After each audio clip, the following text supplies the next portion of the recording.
É uma preocupação. O Paquetá vinha sendo uma peça muito importante. A gente viu nesse ciclo curto até de Ancelotti na seleção brasileira há muita utilização do 4-2-4. Ele acaba abrindo mão dessa formação, começa a usar mais 3 jogadores de meio campo, preencher mais o meio campo. E o Lucas Paquetá, por mais que não tenha fez altos e baixos na Copa, né? O jogo de Marrocos, por exemplo, começou muito mal, mas é um cara que ajuda bastante, deu uma consolidada no time, ajuda até o Vinícius Júnior muito caindo pelo lado esquerdo. E o Brasil que vem sofrendo com lesões desde antes da Copa, o próprio Wesley cortado por agora. E quanto às opções, eu fiquei muito curioso com a opção do Martinelli. O Ancelotti já declarou em entrevistas, já falou que consegue ver qualidades de um 8 no Martinelli, de um jogador muito intenso, que o futebol ele é dinâmico e ele foi modernizado. Seria aquele famoso 8-8, vamos dizer assim, né? Exatamente, 8 mais ofensivo.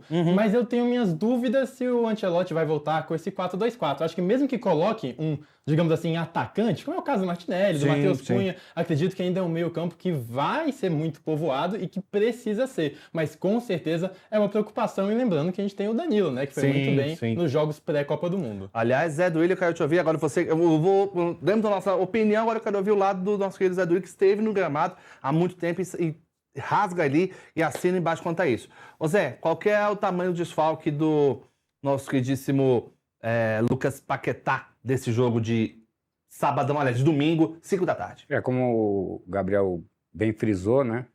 É um jogador que, por mais que tivesse tido alguns altos e baixos dentro da competição, mas é uma peça importante no esquema tático, porque ele é um jogador sem a bola, né, que consegue fazer a dobra da marcação, e isso acaba deixando mais, né, o meio de campo, deixando o meio de campo mais criativo, onde o Matheus Cunha pode flutuar muito ali entre as linhas, né? Um jogador que consegue fazer o 10, o 9. Agora, com a saída do Paquetá, esse jogador, né, vai ter que ser repensado. Acredito que um time da Noruega que tem duas torres gêmeas, né, que é o Sorloth com 1,95 m e também o Haaland com 1,94 m, né, você tem um Pedersen, né, que é a característica principal daquele lateral do Torino, que sempre vem ali, faz o corredor do lado direito e consegue fazer o arco, né, e muito bem feito, né, é uma característica que a seleção brasileira tem que se preocupar. Talvez a entrada do Fabinho por ser um jogador mais alto, e aí você vai ter um time com mais contenção, mais forte na marcação para enfrentar um time que é muito bom tecnicamente, tem equilíbrio, né, e muita imposição física. Então o Brasil realmente precisa estudar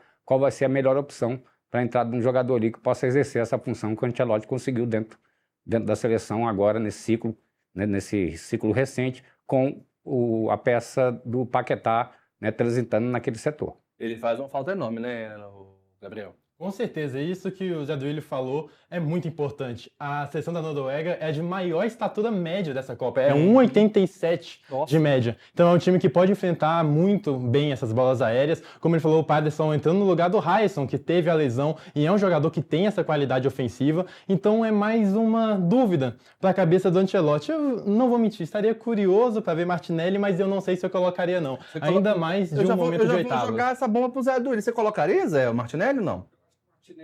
Ele funcionou muito bem no esquema de ontem, né? Assim, é como eu falei, cada jogo é estudado. Na seleção brasileira, né, no início da partida contra o Japão, né, teve aquela cautela para ver como ia se posicionar. O time japonês fugiu, inclusive, da sua principal característica. É um time que geralmente propõe o jogo, tem muita velocidade na transição.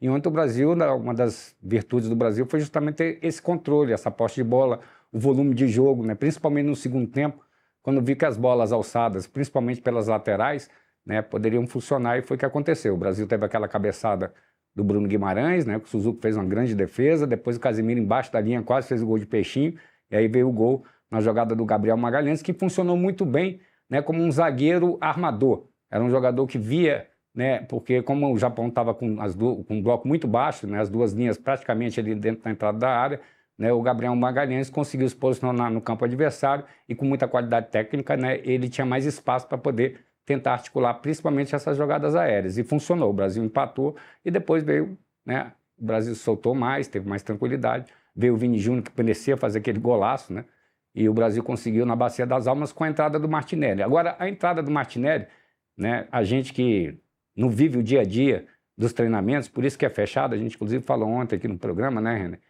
Os treinos fechados são importantes justamente para você surpreender o adversário, e o Martinelli entrou por dentro. Geralmente ele joga ali do lado do Vini Júnior, quando ele, né, no lugar do Vini Júnior ali do lado esquerdo, como ele atua dentro da equipe do Arsenal. Ele entrou por dentro, ninguém esperava, e no corredor central, onde havia o espaço, E o Bruno Guimarães, muito feliz, 4 assistências, né? Teve a visão ali de dar o tapa para ele, e aí o Martinelli, com muita qualidade, conseguiu botar a seleção nas oitavas de final. Agora, eu não entraria com o Martinelli já desde o começo do jogo, é o que eu te falei. É uma visão muito aguçada, né, Zé? Impressionante, né? É muito aguçada a visão dele. Sim, e você ir para um 4-2-4 é meio kamikaze. Principalmente, né, jogando contra uma equipe tão forte que tem um meio-campo até de qualidade, né? Você tem o Odegaard, né? Então, jogadores que você tem que o Nusa, né, que também é um jogador jovem, 21 anos. Sim. Né? O Danilo vai ter muita dificuldade, inclusive, se esse jogador ficar caindo ali pelo aquele setor, vai ter que ter uma dobra de marcação. Então, por isso que, né, acho que o Ancelotti está no caminho certo, né? Ele vai montando a seleção de acordo, né, como ele montou o último time do Real Madrid. Se você observar, é mais ou menos a funcionalidade da equipe, tirando o Benzema, né? Ele tentou com o Igor Thiago, né, não deu certo, mas você vê que isso é uma linha de 4, né, outra linha, 2 linhas de 3, bem, né, bem compactada, e a equipe, eu acho que teve essa mudança, e essa mudança ela foi necessária para que o Brasil conseguisse passar para as oitavas de final. Muito bem. Tá, então, o Zé Duílio trazendo esse detalhe sobre a contusão do Lucas Paquetá. Vamos torcer para que ele possa recuperar. A CBF, inclusive, divulgou nota, né, no início da tarde dessa questão da lesão, e agora a expectativa é de que ele vá melhorando aí a situação ao longo dessa semana para já voltar mais rápido que possa, né, Gabriel? Domingo ele tá fora. É um fato, domingo ele tá fora do jogo. Bom, e agora a gente já